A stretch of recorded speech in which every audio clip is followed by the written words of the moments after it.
Wale jamaa wako na sponsor. Sponsor mwenyewe hajawapatia syllabus.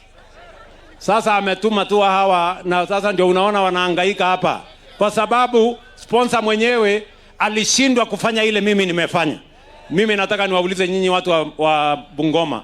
Hii Bungoma si mambo ya stadium mimi nimejenga. Ule sponsor wao hakujenga. Hii Nzoia si mimi nimekuja kufufua. Ule sponsor wa hawa jamaa hakufanya. Si hii barabara ilikuweko. Ule sponsor alifanya. Maneno ya walimu wa watoto wetu aliajiri. Mpango ya matibabu aliweza. Si walishindwa na ile maneno ya universal health coverage. Alafu saa hizi anajaribu kuniambia maneno hapa na pale. Hawa watu nitawaosha asubuhi na mapema. Bungoma hoye! Bungoma hoye! Mnasema tuendelee ama tuendelee? Si nyinyi ndio mtachagua viongozi? Si kila mtu apimwe na ile kazi anafanya? Hawa jamaa agenda hawana, mpango hawana, sera hawana, maono.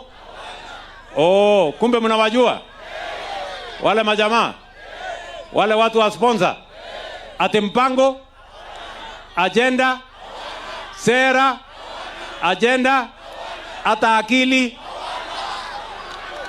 Wale watu wako chini sana. Sasa mimi nataka niwaulize, Bugembe hoye! Bugembe hoye!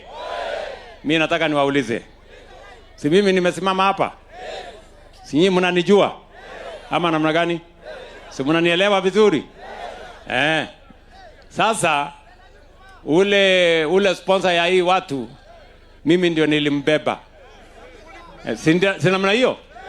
Sasa na unajua hata anahangaisha hawa vijana. Unajua anatuma hawa vijana hawapatii pesa ya kutosha. Sasa hawa vijana wanahangaika. Pesa ya petroli imekosa, wanaanza kuchanga. Sasa huyo mtu ni bilionea. Wewe kama umepatia mtu nini kibarua, lipa yeye pesa ya kutosha. Patia yeye pesa ya kutosha. Wacha kusumbua vijana wetu. Ama namna gani? Sijui kama tunaelewana. Bungoma hoye! Tuendelee? Muko tayari?